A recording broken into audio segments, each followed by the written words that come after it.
नमस्कार दोस्तों, स्वागत है आपका हमारी चैनल पर। I am doctor Deepika Chamoli, PhD in cognitive psychology, a psychologist and academician by profession. आज का टॉपिक है एंजाइटी। और आज हम बात करेंगे कि ये क्या होती है, इसके टाइप्स क्या हैं, कॉजेस क्या हैं, सिम्टम्स क्या हैं और सबसे इम्पोर्टेंट बात, मैनेजमेंट क्या है। एंजाइटी सिर्फ टेंशन नहीं होती है, ये एक रियल मेंटल कंडीशन है जो हमारी डेली लाइफ, वर्क और रिलेशनशिप को बहुत डीपली इफेक्ट कर सकती है। अगर आप या आपका कोई क्लोज इस प्रॉब्लम से जूझ रहा है तो ये वीडियो आपके लिए है। एंजाइटी एक नॉर्मल इमोशन होता है, सभी में होता है। एग्जाम से पहले सभी को एंजाइटी होती है, ये बिल्कुल नॉर्मल है। प्रॉब्लम तब होती है जब डर या घबराहट बिना रीजन के आए, बहुत ज्यादा इंटेंस हो, लंबे टाइम तक रहे, डेली लाइफ डिस्टर्ब करने लगे। और इस कंडीशन को तभी हम एंजाइटी डिसऑर्डर कहेंगे, जब हमारी डेली लाइफ डिस्टर्ब होने लगेगी। एंजाइटी इन 5 तरह की होती है। पहला, जनरलाइज एंजाइटी डिसऑर्डर। इसमें इंसान लगातार चिंता करता रहता है, जॉब के लिए, पैसे के लिए, फ्यूचर के लिए, सब कुछ के लिए उसको चिंता होती है और वो रोक नहीं पाता। पैनिक पैनिक डिसऑर्डर, जिसमें अचानक से पैनिक अटैक्स आने लगते हैं, दिल तेज धड़कन चलने लगती है, सांस लेने में दिक्कत होने लगती है, ऐसा लगता है चेस्ट पेन हो रहा हो। और फिर social anxiety. Social anxiety disorder में लोगों को दूसरों के सामने बोलने में बहुत ज्यादा डर होने लगता है, एम्बेरसमेंट का डर। पब्लिक स्पीकिंग, मीटिंग या सोशल गैदरिंग को ये लोग अवॉइड करते हैं। फिर फोबियाज। फोबियाज यानी किसी स्पेसिफिक चीज का इरेशनल डर, जैसे हाइट का, फ्लाइट का, इंसेक्ट का या किसी क्लोज स्पेस का। और ऑब्सेसिव कंपल्सिव डिसऑर्डर, जिसको हम ओसीडी भी कहते हैं, जिसमें बार बार अनवांटेड थॉट्स यानी ऑब्सेशन होता है और उनको न्यूट्रलाइज करने के लिए बार बार हम कोई एक स्पेसिफिक एक्शन कर रहे होते हैं कंपल्सिवली, इसीलिए इसको ऑब्सेसिव कंपल्सिव डिसऑर्डर कहा गया है। अब इनके सिम्टम्स क्या होते हैं? सिम्टम्स अलग अलग लेवल पर हम बात करेंगे। कोग्निटिव यानी मेंटल लेवल पर हमारा जो थॉट प्रोसेस है वो अनकंट्रोलेबल हो जाता है। व्हाट इफ हमारे दिमाग में चलता रहता है और उसी पर हम सोचते रहते हैं। फिजिकल सिम्टम्स में पैल्पिटेशन, स्वेटिंग और ट्रेमर्स ये होते हैं। रेस्पिरेटरी सिम्टम्स में हमें सांसें, कभी ऐसा लगता है छोटी छोटी सांसें हो रही हैं, या फिर हमको लगता है हाइपर वेंटिलेशन यानी कि लंबी लंबी सांसें हम भरने लगते हैं, जैसे हमें सांस ना आ रही हो। गैस्ट्रोइंटेस्टिनल सिम्टम्स में नोजिया होने लगता है, जैसे कि हमें वॉमिटिंग आने का मन हो रहा हो, रेचिंग हो रही हो, जी मचलाना। आईबीएस, इरिटेबल बाउल सिंड्रोम के सिम्टम्स फ्लेयर अप हो जाते हैं। मस्कुलर सिम्टम्स में हेडेक या हमारी मसल्स में बहुत तनाव रहता है, और हमारी स्लीप बिगड़ जाती है, या तो स्लीप आती नहीं है जिसको हम इंसोम्निया कहते हैं, या फिर बहुत ही रेस्टलेसनेस होती है। बिहेवियरल सिम्टम्स में हम उन सब ट्रिगर्स को अवॉइड कर रहे होते हैं जो हमारी एंजाइटी को बढ़ाएंगे, इसीलिए सोशल विड्रॉल बढ़ जाता है। अब what are the causes of anxiety? अब कॉजेज ऑफ एंजाइटी भी अलग अलग लेवल पर होते हैं, जैसे कि बायोलॉजिकल सिम्टम्स कहते हैं कि एमिगडाला, जो हमारा फियर सेंटर है, और एचपीए एक्सिस में फ्लड हो जाता है कॉर्टिजोल। कॉर्टिजोल जो स्ट्रेस हार्मोन है, तो और बहुत सारी एफएमआरआई रिपोर्ट भी ये कहती हैं कि जो एंग्शियस ब्रेन है वो 2 टाइम्स फास्टर चलने लगता है एक न्यूट्रल स्टिमुलाई पर। जेनेटिक अकाउंट ये कहता है कि अगर पेरेंट्स को या आपके जीन्स में ये है, आपको ये हेरिडिटरी है, तो 30 to 40% रिस्क है। न्यूरोट्रांसमीटर इम्बैलेंस एंजाइटी में हो जाते हैं।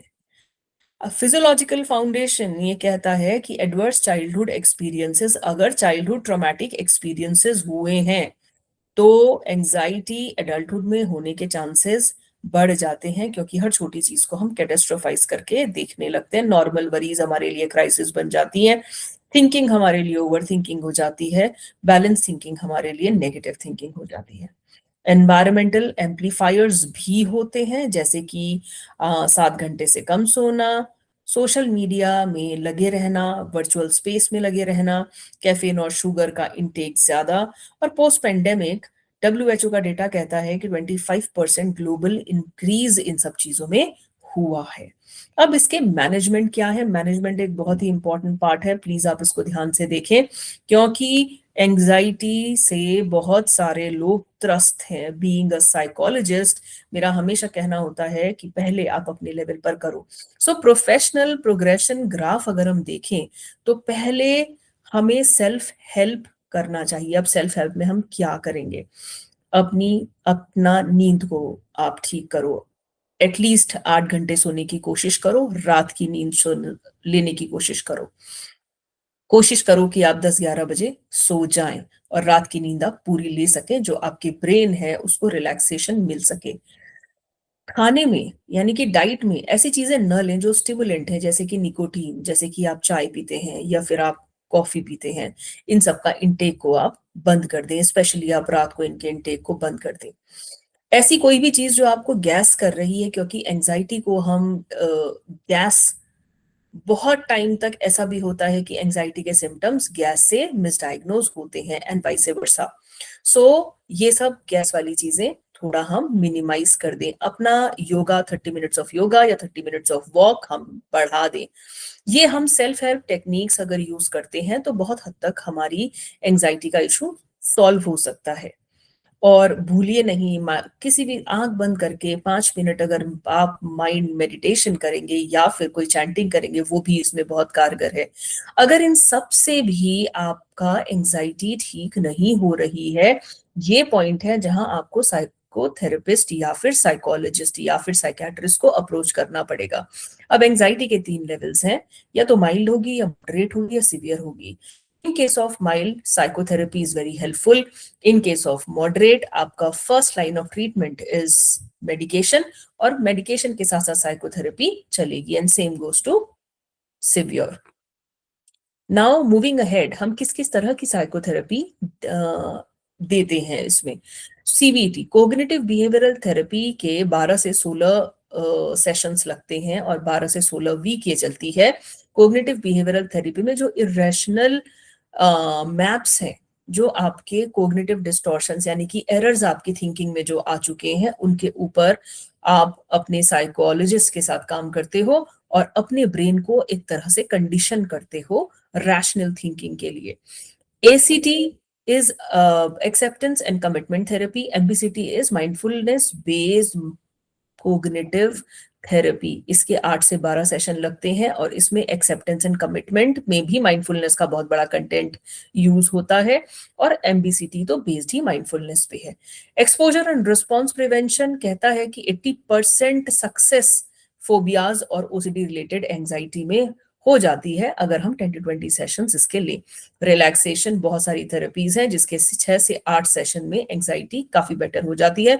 Mindfulness based stress reduction, 8 weeks के सेशंस, 8 वीक्स के थेरेपी ड्यूरेशन में एंजाइटी ठीक हो जाती है। सो ये थेरेप्यूटिक अप्रोचेस हैं, और भी थेरेप्यूटिक अप्रोचेस हैं जो हम यूज करते हैं एंजाइटी में, बट ये मेजर थेरेप्यूटिक अप्रोचेस हैं जो कि रिसर्च्ड है और बहुत ही साइंटिफिक इन नेचर है। बट ये कहा गया है cognitive behavioral therapy is the gold standard. Cognitive restructuring through cognitive behavioral therapy is the gold standard. और मेरा अपना भी ये एक एक्सपीरियंस है, 22 साल का एक्सपीरियंस, जो ये कहता है कि cognitive behavioral therapy is wonderful even in treating phobias and OCD. Cognitive restructuring in cognitive behavioral therapy is the gold standard. So anxiety ऐसी नहीं है जो ठीक नहीं हो सकती, इसको बिल्कुल भी ये मत लीजिए कि एंजाइटी ठीक नहीं हो सकती। एंजाइटी ठीक हो सकती है, और एंजाइटी अगर आप अपनी ठीक करना चाहते हैं, सेल्फ हेल्प करिए, साइकोलॉजिस्ट से बात करिए, और जरूरत पड़े तो साइकेट्रिस्ट से भी बात करिए। That's all for anxiety. Thank you everyone, please like and subscribe the channel. Do not forget to like, comment, and subscribe. Thank you, everyone.